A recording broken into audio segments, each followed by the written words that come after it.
제장 다 찾으신 줄 알고 한 절씩 교독으로 읽겠습니다. 여호와께서 모세에게 일러 가라사대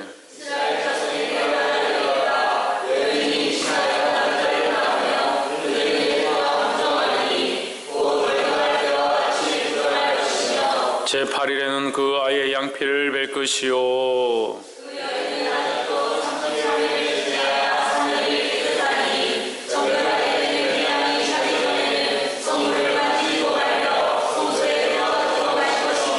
여자를 낳으면 그는 이 7일 동안 부정하리니 경도할 때와 같을 것이며 사녀리 깨끗하게 됨을 66일을 지나야 하리라.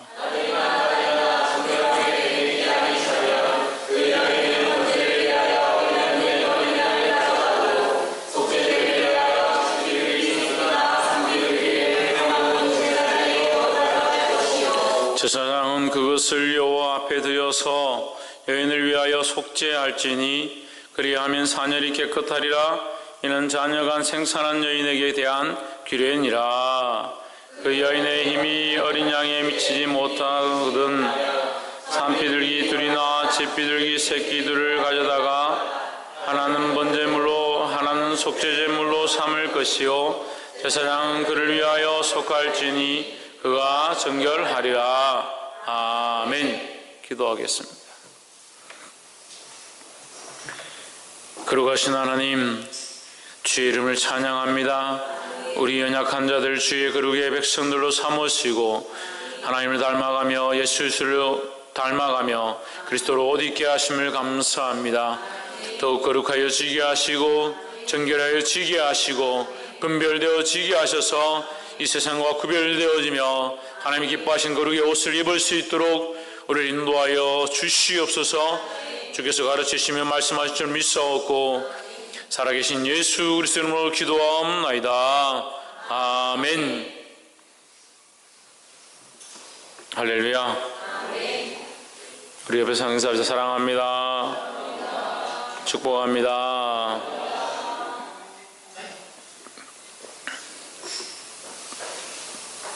말씀의 제목을 한번 읽어봅시다. 시작. 정결하리라. 이 시대에는 시대가 악해지고 악해질수록 사랑이 없어진다라고 했는데 그 말씀이 맞습니다. 하나님 말씀이 이 시대가 악해질수록 사랑이 없어진다. 그런데 그 사랑이 없어지는 무슨 사랑이 없어지느냐? 그런데 실제로 보면 사랑이 없어지는 것 같지는 않아요. 근데 성경에서는 왜 사랑이 없어진다 하느냐? 그 사랑이 뭘까? 어떤 사랑일까? 이렇게 고민해 보면 어떤 사랑이겠습니까? 하나님의 사랑이 없어지는 거죠. 그럼 하나님께서 우리를 사랑하신 그 사랑이 없어지느냐? 그렇지 않죠. 하나님은 변함이 없으니까. 그러면 어떤 사랑이 없어지는 겁니까? 우리 사람들이, 하나님의 자녀들이 하나님의 사랑으로 사랑하지 않는다. 하나님의 사랑으로 끝까지 사랑하지 않고 하나님의 사랑으로 다른 영혼을 품지 않고 하나님의 사랑으로 봉사하지 않는다. 그래서 이 시대가 사랑이 없는 게 아니에요. 사랑은 많아요. 너무 사랑이 많아가지고 저는 참 이해 안 되는 것들 중에 하나가 이 드라마에서는 이 사람은 뽀뽀하고 저 드라마 찍을 때는 그 사람이 또 이 사람하고 또 뽀뽀하고 그 사람이 또 다른 드라마를 또 몇 년 있다 찍으면서 또 다른 사람 뽀뽀를 하고 그리고 뽀뽀 많이 하는 사람은 이서진인가 뭐 그 친구는 제가 알기로 십몇 년 전부터 계속 드라마 나와가지고 지나가는 배우마다 여배우마다 뽀뽀해요. 재미가 없는가 보구나. 무슨 얘기를 하는 겁니까? 사랑이 없는 거예요. 사랑이 없어. 근데 무슨 사랑이 없느냐? 실제로는 그런 사랑을 많이 표현하고 사랑을 받고 싶어하고 사랑한다 표현도 많이 하고 이벤트도 하고 사랑이 흘러 넘치는 시대예요. 예? 옛날에 뭐 핑크빛이 있었습니까? 하트란 모양을 만들어서 뭐 초콜릿을 주고 뭐 그런 것이 있었습니까? 근데 지금 얼마나 그런 게 많습니까? 그런데 왜 사랑이 부족하다 하느냐? 그 하나님의 사랑이 없다는 거죠. 그럼 하나님의 사랑이 없고 그럼 무슨 사랑이 많으냐? 자기 사랑이 많습니다. 자기 사랑이. 이 악한 세대는 자기애가 넘치는 시대다. 자기애. 자기애가 뭡니까? 자기를 향한 사랑이다. 자기를 향한 사랑.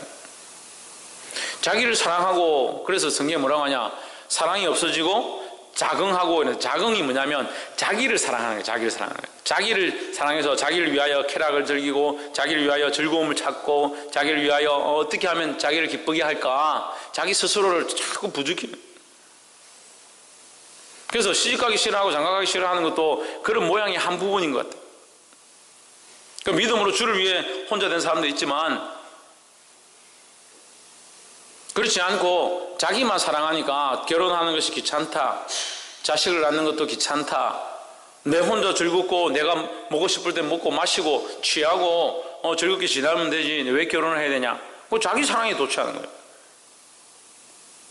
그 남자를 사귀고 여자를 사귀어서 이제 결혼하려고 하는 사람들도 결국 자기 애로부터 내가 나를 사랑하니까 내가 이제 좀 즐겨야겠다, 결혼해서 좀 즐겨야겠다, 나를 좀 위해줄 남자가 있으면 좋겠다, 그 방향이 뭐예요? 나를 위한 남자를 찾는 거예요. 근데 이렇게 가르쳐도요, 청년들도 아예 정신을 못 차려요. 무슨 말인지 알아듣지 못해요. 하나님의 사랑으로 하지 않냐는 것은 다 부정하다는 거예요. 그러니까 하나님의 사랑으로 해야 되는데, 똑같은 일들을, 똑같은 행위들을 하나님의 사랑으로 하면 그것은 거룩함이 되는데, 인간의 사랑으로 하면 이것이 문제가 된다는 거예요. 보게 되기를 주 이름으로 축원합니다. 제가 이렇게 말하면 그럼 뭐 결혼하는 것도 다 안 좋고 부정한 것이고 애 낳는 것도 다 부정한 것이고, 그렇게 의미 부여를 하고 싶지는 않지만 영적으로 들어가면 그렇게 되어지는 거예요. 그래서 우리는 더더욱 어디에 초점을 맞춰야 된다? 하나님의 사랑에 초점을 맞춰야 된다. 옆에 사람 보죠. 하나님의 사랑으로 당신을 사랑합니다. 그래서 우리가 사랑합니다 이렇게 옆에 사람 인사를 하는데, 그 사랑이 그냥 우리 서로 알고 있기 때문에 사랑하는 그게 아니라 하나님의 사랑으로 사랑하는 것이 되어야 된다. 할렐루야. 레위기서 12장 말씀, 여호와께서 모세에게 일러 가라사대. 근데 이제 11장에서도 약간 곤란한 말씀들을 하셨습니다. 그죠? 우리가 이제 11장 하면서 이것도 먹지 말고 저것도 먹지 말고, 이것은 가정하니까 먹지 말고 저것은 부정하니까 먹지 말고, 이것을 먹었을 때는 안 되고, 밤까지 들었고, 죽음을 만졌을 때는 밤까지 부정하고, 그 죽은 것도 먹지 말고, 도대체 부정한 게 얼마나 많고, 가정한 게 얼마나 많고, 만지지 말아야 될 게 얼마나 많고, 그걸 참 곤란하다. 이 땅을 살기 참 힘들다. 근데 12장에서 더 곤란한 얘기를 하는 거예요. 하나님께서 12장 2절에 이스라엘 자손에게 고하여 이르다, 여인이 잉태하여 남자를 낳으면 그는 7일 동안 부정하리니 곧 경도할 때와 같이 부정할 것이며 했습니다. 우리가 창세기 말씀을 통해서 자녀를 낳는 것을 하나님의 축복으로 여겼습니다. 그래서 하나님 앞에 범죄한 자들 그 경도를 막고 출산을 막아서 자녀를 태를 막아서 자녀를 낳지 못하도록 하나님께서 저주하셨습니다. 그런데 레위기서 12장 2절에서는 자녀를 낳는 것, 자녀를 출산하는 것, 홍채인 뭐라고? 그게 어떻다고? 자녀를 출산하는 것이 어떻다고? 박건도 부정하다고. 자녀를 출산하는 것이 부정하다. 출산하는 것이 부정하다. 그거 이해가 안 되는 거예요. 어떻게 이런 곤란한 말씀을 주시냐? 지금까지 우리가 알고 있었던 것과 다르다. 그렇게 생각할 수 있습니다. 근데 하나님께서 왜 부정하다고 하는지를 봐야 하는 거예요. 출산하고 생명을 낳는 것을 그 자체를 부정하다라고 하는 건 아니에요. 하지만 왜 자녀를 낳는 것, 그거로 말미암아 경도가 끊어지고 자녀를 하혈을 하고 거기에 분비물들이 나오는 이런 것들을 왜 하나님 부정하다고 하는지를 볼 수 있어야 합니다. 자, 우리가 창세기로 돌아가 봅시다. 선악과가 있습니다. 선악을 알게 하는 나무가 있습니다. 하와가 그걸 따먹습니다. 남자에게도 줍니다. 둘 다 먹었습니다. 하나님 앞에 부끄럽습니다. 숨었습니다. 하나님께서 찾다가 만납니다. 누가 이것을 먹으라 했느냐? 당신이 만드신 그 여자가 나에게 주므로 내가 먹었나이다. 여자는 뱀이 그래 저를 꼬여서 먹었습니다. 하나님께서 뱀을 저주하십니다. 네가 종신토록 배로 기어다닐 것이고, 네가 이 아이의 발꿈치를 상하게 하지만 그 아이가 네 머리를 밟을 것이다. 남자는 종신토록 수고하여야 땀 흘려야 먹을 것이다. 너로 말미암아 땅은 어떻게 된다? 저주를 받아 가시와 엉겅퀴를 낼 것이다. 이 저주를 하십니다. 여러분 생각해 보세요. 자, 그러면 이 저주를 받게 된 것은 하나님은 저주의 하나님이냐? 그렇지 않죠. 이것을 하나님이 저주를 하고 싶어 저주를 하신 것이 아니라 결국 뭡니까? 죄에 대한 결과다라는 거죠. 그들이 죄를 범함으로 죄에 대한 결과가 땅에 일어났다라는 거죠. 그럼 원래 부정했던 것이 아니라, 원래 가정했던 것이 아니라 죄로 말미암아 이 땅의 많은 것들이 부정과 가정함으로 되어버렸다라고 볼 수 있는 거죠. 그래서 아무거나 먹지 말라는 거죠. 또 거기서 우리가 한 가지 더 볼 수 있는 것이, 여인이 아이를 낳을 때 뭐라고 합니까? 여인은 저주를 받아 해산하는 고통을 느끼죠. 그 해산하는 것 자체가 고통이고, 그것이 뭐다? 그 여인에게 저주고, 또 거기 하나 더 있습니다. 남자에게 속하게 된다. 여인의 그 범죄함으로 남자에게 속하게 된다라는 거예요. 기억하세요? 그래서 여인은 남자에게 순종하고 남자를 따라가게 되어 있는 것이 원래는 창조의 원리다. 원래 창조의 원리는 아니지만 서로 연합해서 가는 것이 그 원리지만, 범죄함으로 여자가 남자에게 속하게 되는 일들이 발생했다는 거죠. 그럼 자, 여기서 이 해산하는 고통은, 해산을 하는 것 자체가 저주고, 해산하는 것 자체가 저주가 아니지만, 아이를 낳는 것 자체가 저주가 아니지만, 그들의 죄로 말미암은 하나님의 저주가 이 출산으로 연결되어 버렸다는 거죠. 자연스럽게 아이를 낳고 기뻐하고 행복할 수 있었는데, 그래서 출산은 고통과 기쁨이 함께 공존한다는 거죠. 생명을 출산함으로 생명을 얻게 되는 기쁨이 있는 반면에, 또한 반대로 출산하고 해산하는 이 아픔이 있고 몸이 망가지고 그의 삶에 여러 가지 문제들이 생기는 이 고통이 함께 찾아온다는 거죠. 그건 어디로부터? 저주, 죄로 말미암아 이루어졌다라는 겁니다. 그 죄의 문제에 대해서 하나님께서 지금 다루시는 것이고, 결국 부정과 가정은 어디와 연결되어 있느냐? 죄와 연결되어 있다라고 볼 수 있는 거죠. 그래서 하나님은 우리에게 뭐를 하기 원하신다? 우리가 어떻게 하기를 원하신다? 정결하여 거룩해지기 원하신다라는 거예요. 할렐루야. 옆에서 한번 보죠. 하나님 앞에서 정결하고 거룩합시다. 하나님 앞에서 정결해지고 거룩해지기를 주의 이름으로 축원합니다. 왜? 하나님이 그렇게 되길 원하신다는 거예요. 그래서 이 모양 자체를 하나님께서 명하셨습니다. 지금 물론 우리 신약 시대에 우리가 아이를 낳았으니까 부정하니까 뭐 씻어야 되고 소를 잡아오고 이렇게 할 필요는 없어요. 그리스도의 십자가의 피로 다 정결케 된 거예요. 그런데 이 구약적인 관점에서 볼 때 이것들이 아직 정결케 되어진 일들이 없으니까 이 문제가 생겼을 때 이렇게 함으로 너희가 정결함을 입으라라고 주시는 거죠. 그래서 제가 이 얘기를 왜 합니까? 이게 왜 부정한지를 알아야 정결케 하지요. 왜 부정하다라고 말씀하시는지를 우리가 알아야 정결케 하지요. 그래서 그것에 대해서 말씀하는 겁니다.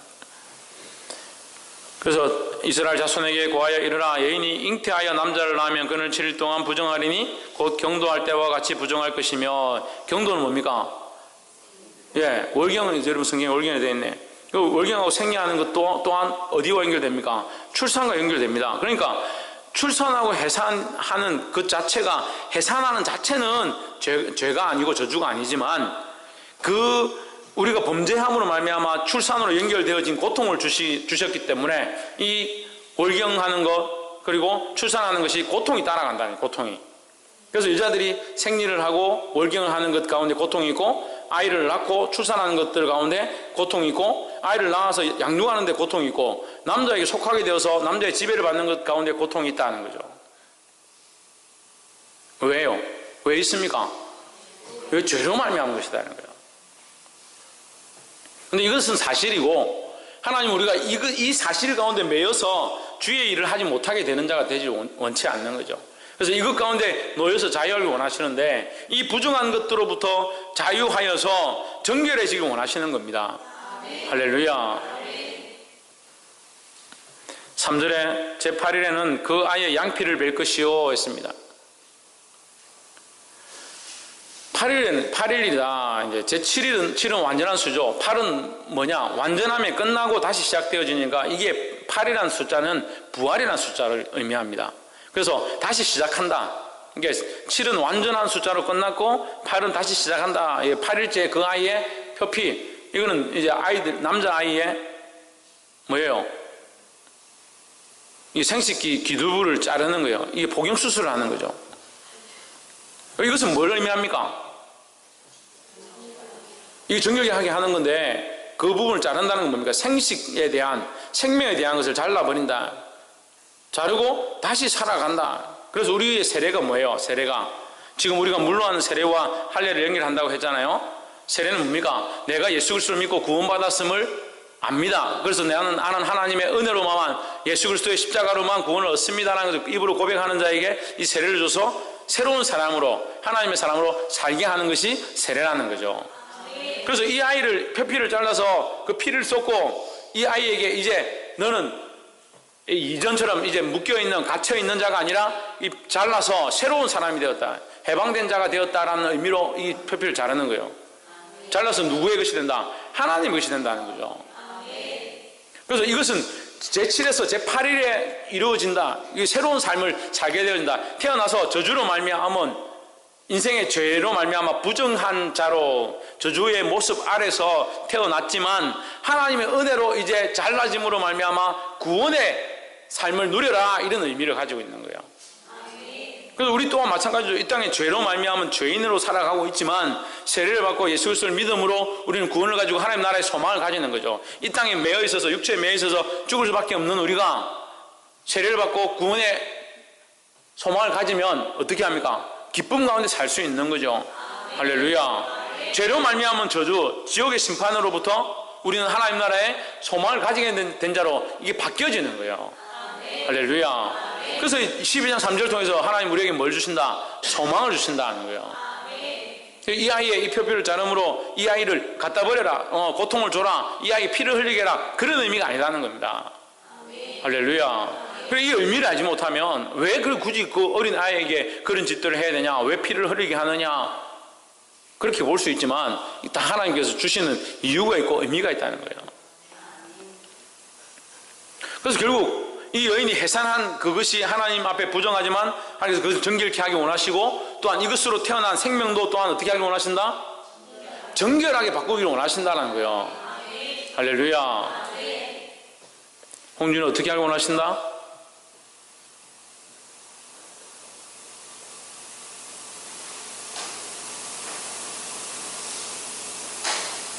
유혈이 어떻게 하길 원하신다?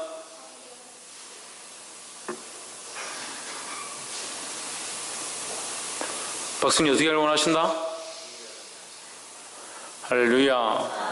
4절 그 여인은 오히려 33일을 지나야 사녀리 깨끗하리니 정결케 되는 기한이 차기 전에는 성물을 만지지도 말며 성소에 들어가지도 말 것이며, 5절 여자를 낳으면 이는 27일 동안, 여러분은 2일이라 되어 있는데 제 성경이 27일, 그러니까 2 곱하기 7이죠. 14일이죠. 14일 동안 부정하리니 월경할 때와 같을 것이며 사늘이 깨끗하게 되면 66일을 지나야 하리라 했습니다. 결국 66일이 플러스 14일, 그 남자는 40일, 여자는 80일. 그럼 여자를 낳았을 때는 뭐요? 부정하기가 얼마 동안 더, 2배 동안 더 길다. 부정의 기간이 더 길다. 목사님, 그럼 좀 불공평한 거 아닙니까? 여자한테만 왜 그렇게 하고 남자한테는 그렇게 짧게 하고. 디모데전서, 우리 여기 해답이 디모데전서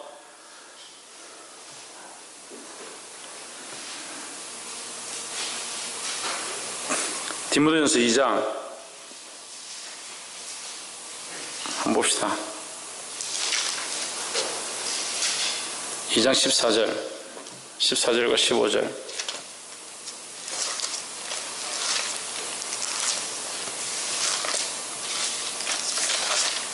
디모데전서 2장 14절과 15절. 아담이 게임을 보지 아니하고 여자가 게임을 보아 죄에 빠졌음이니라. 결국 여자 때문에 남자가 죄에 빠졌다 이 말이죠. 그 여자가 더 죄송하지만 문제다. 여자들이 더 문제다. 그래서 여자는 교회에서 좀 잠잠해라. 15절 그러나 여자들이 만일 정절로서 믿음과 사랑과 거룩함에 거하면 그 해산함으로 구원을 얻으리라 했습니다. 자, 이 말씀을 우리가 역주에서 볼 수 있는 게 뭐냐면 여인은 잠잠하고 자기를 정결하게 지키는 것이 중요한데 우선적으로 여자들은 남자보다 먼저 죄를 지었고 남자를 유혹해서 같이 죄에 빠지게 한 이 문제가 있기 때문에 하나님 앞에서 좀 부끄러운 부분이 있다라는 것을 얘기하는 거예요. 그렇기 때문에 너희는 신앙생활 하지 마라, 하나님 믿지 마라 그 말이 아니라 그렇지만 너희가 더 믿음으로 하나님 앞에 나아가면 너희의 그 해산함이 부정으로 끝나는 것이 아니라 오히려 그 해산함이 너희를 구원하는 긍정이 될 것이다라는 거죠.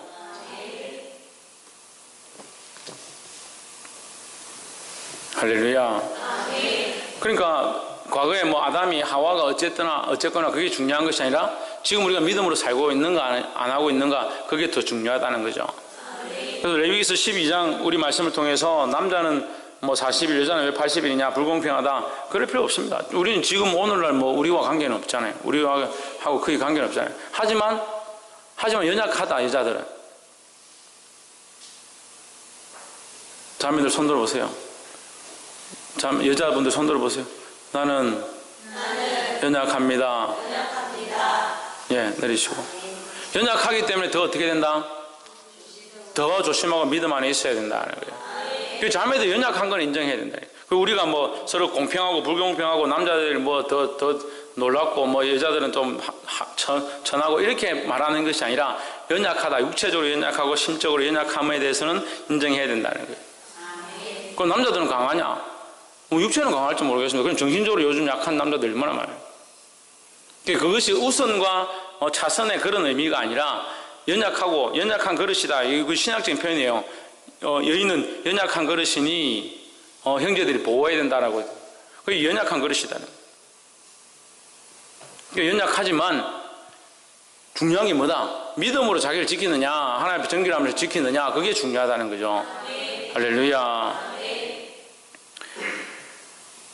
7절에 제사장은 그것을 여호와 앞에 드려서 여인을 위하여 속죄할지니 그리하면 사녀리 깨끗하리라. 이는 자녀가 생산한 여인에게 대한 규례니라. 8절 한번 봅시다. 마지막으로 그 여인의 힘이 어린 양에 미치지 못하거든 산비둘기 둘이나 집비둘기 새끼를 가져다가 하나는 번제물로 하나는 속죄제물로 삼을 것이요 제사장 그를 위하여 속할지니 그가 정결하리라 했습니다. 할렐루야. 그래서 우리가 말씀을 볼 때 하나님께서 우리에게 부정하게 하기 위해서 우리가 부정하다라고 하기 위해서 이것을 하시는 것이 아니다라는 거죠. 근데 자꾸 사람들은 뭐에 주목합니까? 왜 우리를 부정하다 하냐? 왜 모든 것을 다 부정하다 먹지 말라 하냐? 태어난 아이를 왜 부정하다 하느냐? 특별히 여자들을 왜 더 하하게 취급하느냐? 그렇게 볼 필요가 없어요. 하나님의 마음은 결국 뭐다? 정결해지기 원하신다는 거죠. 우리가 죄로 말미암아 부정했던 그 부정한 삶 가운데 하나님 앞에 저주를 받아서 아이를 낳는데 이런 부정함들이 있던 그것이 중요한 것이 아니라 더 중요한 것은 하나님 앞에 나와서 하나님 우리를 속하시고 정결케 하기 원하신다는 거예요. 아멘. 할렐루야. 아멘. 그래서 이 정결케 되어지는 것은 전적으로 하나님의 은혜다라는 거죠. 하나님께서 이것을 명하시고 이렇게 하기를 원하시고 있는데 이것이 아니고 다른 길로 우리가 정결해질 수 있는 방법은 없다라는 거예요. 하나님 우리에게 정결의 방법을 허락하신 것이 인간에게만 유일하게 되었고 우리에게 특별히 주를 믿는 자들에게 주신 은혜인 줄 믿어야 한다는 겁니다. 그래서 오늘날 우리가 예수 그리스도의 이름으로 기도하면 우리의 죄를 정결케 하시는 것이 축복이다라는 거죠. 할렐루야. 말씀을 맺겠습니다. 이 여인들이 잉태하고 해산하고 월경하는 저주 가운데 있어서 그것이 부정함이다라고 표현하고 있습니다. 하지만 이 부정함 가운데 있는 것이 중요한 것이 아니라 이것을 정결하게 하고 하나님 앞에 정신을 차리고 나아가면 이것이 뭐가 된다? 정결함이 되고 하나님 원하시는 모양이 된다는 거죠. 결국 해산하는 것이 부정하게 보일 수 있지만 그 해산하는 아이를 하나님 앞에 양피를 베어서 드림으로 말미암아 그 아이가 하나님 앞에 축복 가운데 나아가는 귀한 자녀가 되는 겁니다. 그러니까 우리의 삶이 다들 연약하고 자기만 사랑하고 자기만 돌아보는 것으로 가게 되면 결국 자기 안에 갇혀있는 이 연약한 여인의 부정함들을 가지고 있는 자의 모습과 똑같다라는 거예요. 하지만 자기를 사랑하는 것이 아니라 하나님의 사랑으로 자기를 내어주고 하나님의 말씀을 따라 희생하게 될 때, 이 피를 흘림에 대한 의미입니다. 자기를 희생하게 될 때 하나님께서 우리를 사용하신다는 거예요. 이것이 우리에게 주신 하나님의 축복이라는 거죠. 그래서 똑같은 열매를 가지고 한편으로 봤을 때 우리가 죄로 말미암은 저주로 우리가 포기해버릴 수밖에 없는 인생처럼 보이지만 반대로 이 열매를 그리스도의 피로 정결케 하고 예수 그리스도를 위해 살아가는 것으로 드리면 이것은 뭐다? 하나님 앞에 거룩함이 되어지고 놀라운 은혜가 된다는 겁니다. 할렐루야. 자기에게 매이지 말고 자기 사랑에 매이지 말고 하나님의 사랑으로 내어드릴 수 있는 자들이 되기를 주의 이름으로 축원합니다. 더더욱 나아가서 이렇게 하나님 앞에 우리가 나아갈 수 있는 거, 하나님 앞에 기도할 수 있는 거, 그것이 하나님 명령하신 은혜고 더 나아가서 우리를 정결케 하라고 하신 하나님의 명령이다라는 거예요. 그래서 우리는 하나님 앞에 나올 때마다 뭘 입어야 된다? 정결함을 입어야 된다는 거예요. 이 정결함을 입는 것이 또한 그리스도의 피로 말미암은 것이고 그것이 예수 그리스도로 옷 입는 모양이다라는 겁니다. 할렐루야. 이 하나님 앞에 정결함을 입음으로 온전히 주님의 사랑을 드러내고 수많은 생명을 살리는 저와 여러분 되기를 주의 이름으로 축원합니다. 기도하겠습니다.